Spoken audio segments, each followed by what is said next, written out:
இந்தியாவில் தலை தூக்கியுள்ள HMPV virus மிகவும் குறைந்த தீவிர தன்மை கொண்டது என மருத்துவர்கள் தெரிவித்துள்ளனர். இதுகுறித்து ஜெயா பிளஸ் தொலைக்காட்சிக்கு பிரத்யேக பேட்டியளித்த தனியார் மருத்துவர் திருப்பதி, HMPV வைரஸின் தீவிர தன்மை மிகவும் குறைவு என்றும், சளி, இருமல் அதிகமாக இருந்தால் உடனடியாக மருத்துவரை அணுக வேண்டும் எனவும் அறிவுறுத்தினார்.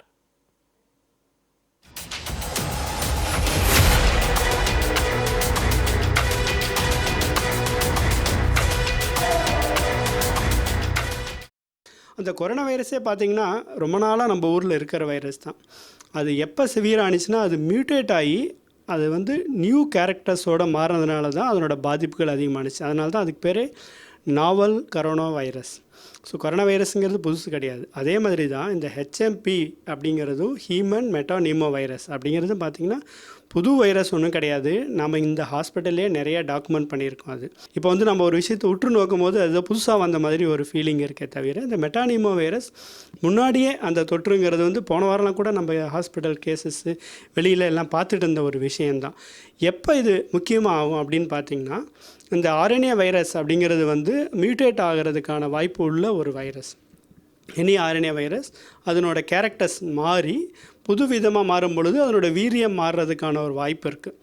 அது மாதிரி வரும் பொழுது ஒருவேளை இது பாதிப்புக்குடையதாக இருக்கலாம். இப்போ சைனாவில் கரண்ட்டாக போயிட்டுருக்க அந்த எபிடமிக்கும் பார்த்திங்கன்னா எக்ஸிஸ்டிங் வைரஸே கொஞ்சம் சேஞ்ச் ஆகிருக்கிறதுனால சில்ட்ரன் அண்டர் 14 நிறைய பேரை பாதிச்சிருக்கு. அதனால் நிறைய அட்மிஷன்ஸ் இருக்குது.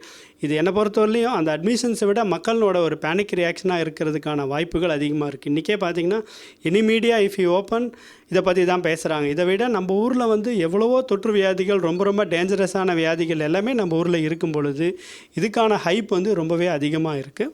நான் மக்களுக்கு இதுக்கு என்ன மெஷர் எடுக்கணும் அப்படின்னு சொல்கிறேன்னா, பதட்டம் அடையாது. தடுப்பு நடவடிக்கைகள் காற்று மூலம் தான் இது பரவுது. காற்று மூலம் பரவுறதை தடுக்கிறதுக்கு wearing mask is very very important. அதுக்கப்புறம் அந்த கூட்டமான இடங்களுக்கு போகிறத தவிர்க்கிறது, உணவு பழக்க வளங்கள் ஆரோக்கியமாக எடுத்துக்கிறது, சுகர் இருக்கவங்க சுகர் கண்ட்ரோலில் வச்சுக்கிறது, முறையான உடற்பயிற்சி, ஒரு வெயிலில் எக்ஸ்போஸ் ஆகிறது, இதுமாரி ஒரு ஆரோக்கியமான சூழ்நிலையை நம்ம மெயின்டைன் பண்ணாலே நம்மளோட இம்யூனிட்டி நல்லா இருக்கும். இதுமாரி வைரஸ்னோட தீவிரம் அதிக பாதிக்காமல் இருக்கும். அதே மாதிரி சில வைரஸஸ்க்கு அதனோட தீவிரத்தன்மையை குறைக்கிறதுக்கு ஏற்கனவே வேக்சின்ஸ் இருக்குது. இந்த HMPக்கு கிடையாது.